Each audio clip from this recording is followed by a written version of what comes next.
네, 분위기를 좀 바꿔보겠습니다. 얼어붙은 고용시장에 모처럼 좋은 소식, 희소식이 들렸습니다. 2월 취업자 수가요, 무려 26만 명이 늘어났다는 건데요.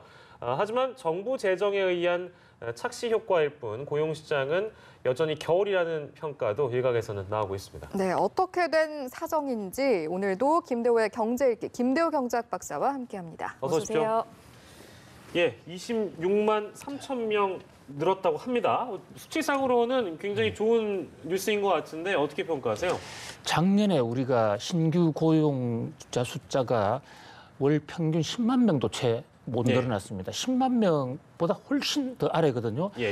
올 1월 달 같은 경우에는 18,000명 정도밖에 안 늘어났어요. 거기에 비하면 지금 2월 달에는 무려 26만 명이 늘어났다. 1월 대비 10배 이상 늘어난 겁니다. 그리고 현재 정부가 목표로 하고 있는 게 한 15만 명 정도. 그렇다면 26만 명이라는 숫자는 대단히 크게 선방한 것으로 볼 수가 있죠. 적어도 총체적으로만 놓고 볼 때요.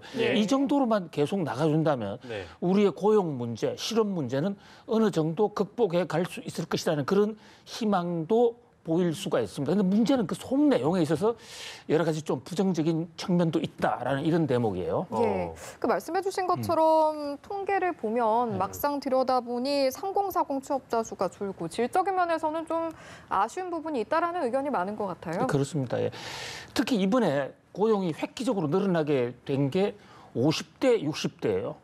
50대, 60대도 물론 일자리를 잡긴 잡아야 되는데 50대, 60대보다는 30대, 40대 또는 20대 젊은 세대들이 일자리를 잡아가는 게 우리 사회의 지속 가능 성장을 위해서 좀 더 좋지 않습니까?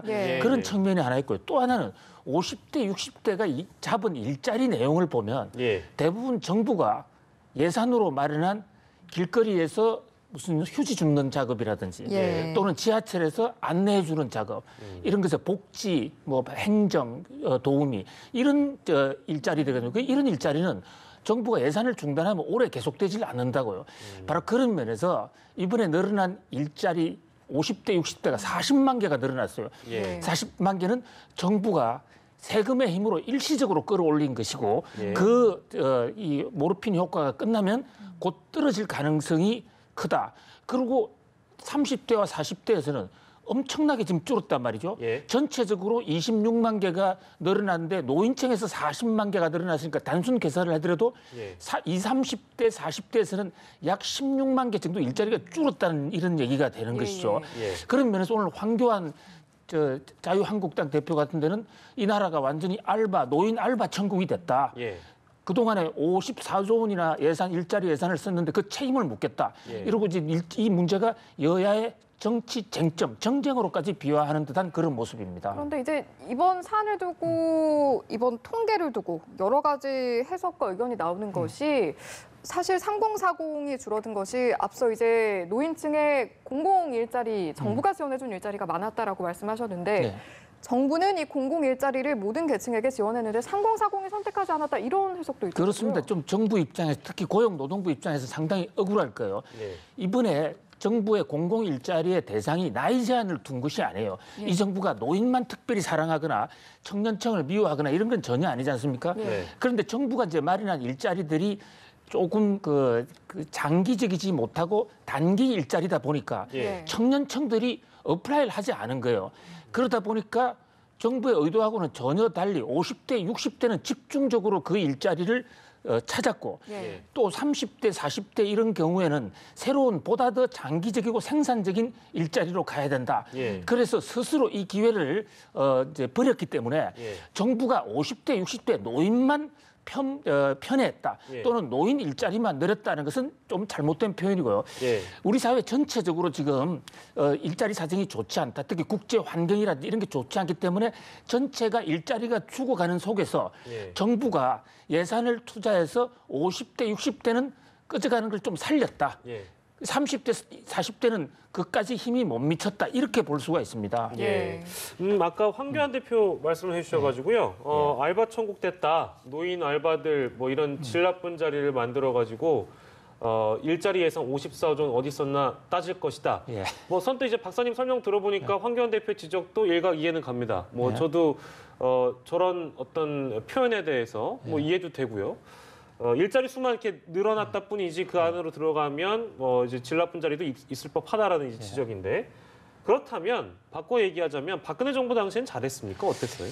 박근혜 정부 때 이 정책 목표가 아마 기억하실지 모르겠어요. 예. 474 정책이 있었죠. 474. 474. 네, 기억은 납니다. 예.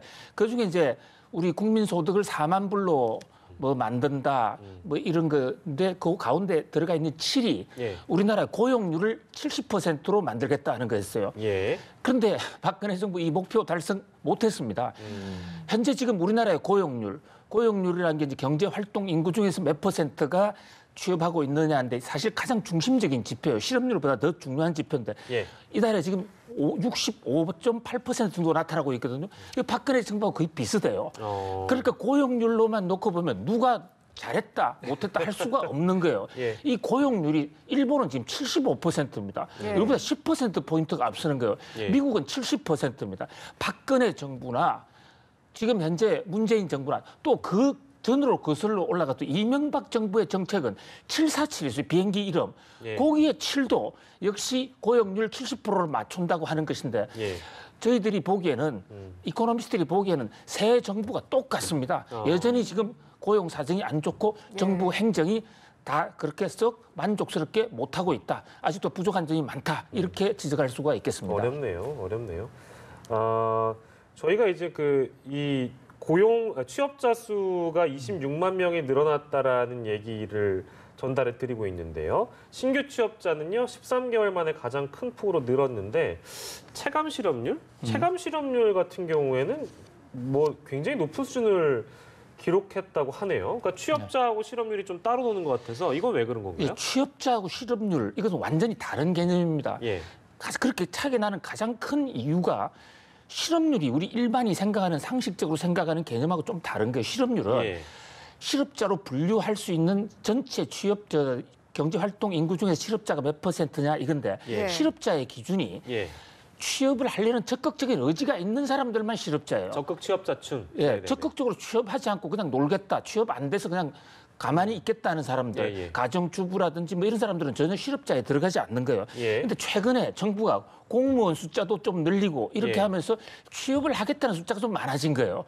그렇다 보니까 실업률은 더 높아지는 거죠. 예. 지금 실업률이 뭐 거의 사상 최고 수준은 133만 명인데 이 중에서는 예. 그나마 실업률이 높다는 것은 취업을 하겠다는 희망을 가진 사람이 있다. 예, 예. 그렇게 볼 수 있기 때문에 여러 가지 지표가 각 장단점이 있습니다만 예. 그중에 역시 중심 지표는 고용률, 전체 경제 활동 인구 몇 %가 예. 지금 일자리를 갖고 있는가. 예, 예. 뭐 그거로 보면 65% 정도 큰 지금 뭐 과거나 지금이나 큰 변화가 없다 이렇게 예. 볼 수 있겠습니다. 네. 저희가 지금 수치를 따져보고 있는데 통계 맹점을 좀 주의해야 한다 이런 경고의 목소리도 많더라고요. 통계가 굉장히 재밌는 이 현실 통계와 우리 상식하고 끝난 게 말이에요. 최근에 농민의 예. 농업 부분에 취업자가 굉장히 폭발적으로 많이 늘어난 거로 이렇게 예. 돼 있어요. 예. 근데 최근에 이제 그 제조업에서 은퇴를 해서 예.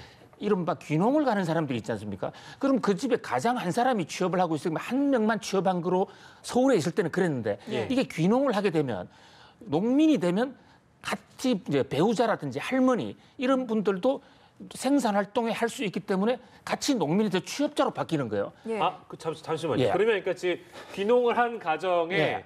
제가 이제 가장인데 뭐 예를 들면 이승현 거 딸이라고 하면 예. 제가 귀농을 했어요. 그러면 귀농에 포함된 내 가족의 내 딸이 같이 취업자로 포함된다? 서울에서는 실업자였는데 또 그래요? 지방에 가면 농업이라는 업종을 갖게 되면 왜냐하면 실제로 생산 활동에 농사일을 도와줄 수 있지 않습니까? 그렇죠. 그러니까 서울에 직장 생활하는 거는 다르죠. 그 밖에 또 취업자냐 실업자 하는 기준도요. ILO 기준이 조사하는 주에 예. 1시간만 일하면 취업자고 그렇지 않으면 또 반대로 빠지는 거예요. 예. 그렇기 때문에 사실 이게 경제 통계가 모든 현상을 정확하게 얘기할 수가 사실 없습니다. 그걸 감안하고 우리가 통계를 봐야 되는 것이죠. 네. 근데 반대로 뭐 사실은 가족 중에 누가 내 농업을 도와주는데 그 사람을 놀고 있는 사람으로 분류하는 것도 사실은 통계청 입장에서는 사실 좀 불만이 있을 수도 있겠는데요? 그렇죠. 예, 그러니까 현재 이 정부가 네. 통계를 왜곡시키려고 했다거나 네. 또는 그런 마음으로 조작을 한다는 전혀 그럴 정부도 아니고 그런 가짜 뉴스도 많긴 합니다. 예, 사실. 그렇게 할 수도 없어요. 이 네, 대명천지에 실사 조사를 하는 거고 또 이번에 통계를 조작해 놓으면 통계가 전년 동기 대비 전기 대비로 하기 때문에 다음 달에 크게 왜곡이 됩니다. 그렇죠. 그런 면에서 뭐 정부 네. 통계는 객관적일 것이라고 믿고요. 네. 다만 우리 국민들 입장에서는 통계가 모든 것을 얘기를 못하기 때문에 예. 그런 것을 좀 감안하고 예. 가장 이상적인 것은 우리가 국민들이 통계학적인 지식이 다 있으면 좋겠지만 예. 그렇지 않다 하더라도 그걸 좀 감안하고 이해를 해줬으면 좋겠다 이런 예. 생각이 듭니다. 예, 알겠습니다. 오늘 고용시장에 들려왔던 희소식 저희가 좀 분석을 해봤는데요. 여러 가지 시각으로 보기에는 좀 다르게 분석될 수도 있겠는데 좋은 소식이긴 합니다만 더 양질의 일자리들이 많아져가지고 제일 중요한 건 사실은 청년층 일자리 좀 더 그렇습니다. 네, 좋은 자리 많아지면 좋겠고 취업률도 높아졌으면 좋겠습니다. 예, 오늘 경제 읽기 여기까지 하도록 하겠습니다. 김대호 경제학 박사였습니다. 고맙습니다. 고맙습니다.